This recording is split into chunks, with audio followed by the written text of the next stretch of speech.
কেউ যদি বিএনপির নামে চাঁদাবাজি করে, দখলদারিত্ব করে, আমাদের সব সংবাদ যে আমাদের আসবে না, মানে আসে না, এটা তো ঠিক। আপনাদের মাধ্যমেই আমরা জানবো, মিডিয়ার মাধ্যমে, সংবাদ মাধ্যমে জানবো। তারপরে দেখবেন যে আমরা সেটা ব্যবস্থা নিচ্ছি কিনা।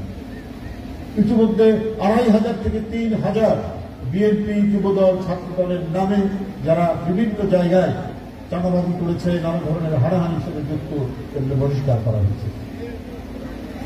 ভারপ্রাপ্ত চেয়ারম্যান তারেক রহমান এ ব্যাপারে অত্যন্ত জিরো টলারেন্স দেখিয়েছে, কোনো ক্ষমা নেই।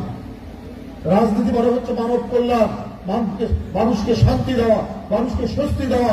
শেখ হাসিনার আমলের কোন পুনরাবৃত্তি হোক, এটা বিএনপি কখনো চায়নি। এটা শেখ হাসিনার আদালত নয় যে টেলিফোনে বলে দিল অমুককে ৫ বছরের জেল, অমুককে ১০ বছরের জেল, ওদেরকে ফাঁসি দিয়ে দাও। আমরা এই আদালত চাই না। আপনারা এগুলো বিচার দ্রুত নিশ্চিত করতে পারলে আওয়ামী লীগের পুরনো দল, এখন সেই দল যারা অপরাধী, অপরাধের বিচার হলে তারপরে জনগণ কাছে গিয়ে তারা, জনগণ যদি তাদেরকে রাজনীতি করার সুযোগ দেয়, সেখানে তো আমাদের কিছু বলার না। যে লোক আওয়ামী লীগের নেতৃত্বে আসবেন, সে যদি অপরাধ না করে, সে যদি ছাত্র হত্যা না করে, সে যদি কোনো অর্থ লোপাট না করে, টাকা পাচার না করে, এইরকম লোক যদি নেতৃত্বে আসে, তাহলে সেই আওয়ামী লীগ কেন রাজনীতি করতে পারে? আমার বক্তব্য হচ্ছে, কিন্তু গণতন্ত্রে যার যার জায়গা, যার যার রাজনীতি করার অধিকার, সেই অধিকার নিশ্চিত করবে। সেটা নিশ্চিত করে গণতান্ত্রিক পদ্ধতি, গণতন্ত্রের চর্চা। যে হালুয়া রুটি খেয়েছে এই ফ্যাসিবাদের, তার বিচার হতে হবে। যে মাংস খেয়েছে এবং ওই মাংসের ঝোল যে খেয়েছে, তারও বিচার হতে হবে। ফ্যাসিবাদের উত্থান ঘটানোর আর কেউ চেষ্টা করবে না। এটা যদি সত্যিকার অর্থেই শেখ হাসিনার বিচার না, একেবারে আদালতের ন্যায়সঙ্গত বিচার হলে করে আর ফ্যাসিবাদের জন্ম হবে না।